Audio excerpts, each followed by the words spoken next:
நாம் பார்க்கிறோம்.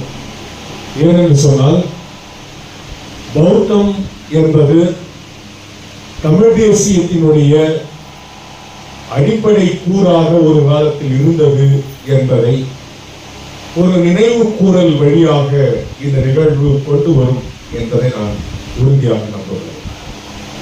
ஏனென்றால் நாம வெங்கடசாமி நாட்டார் அவருடைய தமிழும் பௌத்தமும் என்ற வரலாற்று நூலினை நாம் வாசிப்போம் என்று சொன்னால், பௌத்தம் எப்படி ஆழங்கால் பட்டு தமிழகத்தில் வேரூன்றி இருந்தது, அது எப்படிப்பட்ட ஒரு பண்பட்ட தமிழ் சமூகத்தை உருவாக்கியது என்பதனை பல்வேறு இலக்கிய சான்றுகளோடு நம்மால் இங்கே விரித்து பேச முடியும்.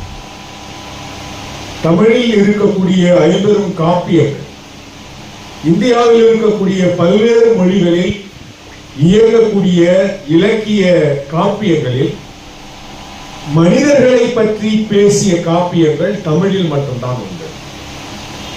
அதுவும் வேத மதத்தினுடைய புராணங்கள் எதுவும் இல்லாமல், இந்து மதத்தினுடைய எந்த கூறுகளும் இல்லாமல் தமிழர்கள் மத சார்பற்றவர்களாக மாண்புமிக்க மனித நேயம் உடையவர்களாக இருந்தார்கள் என்பதற்கு தமிழில் இருக்கக்கூடிய 50 காப்பியங்கள் மிகப்பெரிய இலக்கிய சான்றுகளாக இருக்கின்றன. சிலப்பதிகாரம் ஆனாலும் சரி, மணிமேகலை காப்பியம் ஆனாலும் சரி.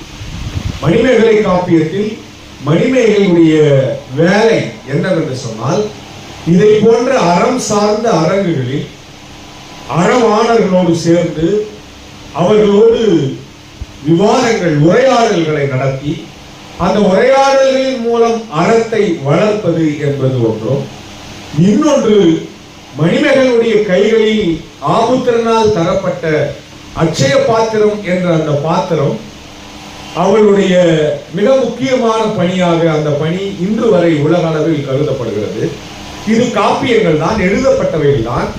ஆனால் இந்த காப்பியத்தில் இருக்கக்கூடிய அந்த மணிமேகலை தன்னை யார் என்று அறிவிக்கிறார் என்றால், எங்கெல்லாம் பசி இருக்கிறதோ, யாருக்கெல்லாம் பசி இருக்கிறதோ அவர்களுக்கெல்லாம் உணவை தருகின்ற ஒரு மிக முக்கியமான வேலையை அவள் செய்கிறாள்.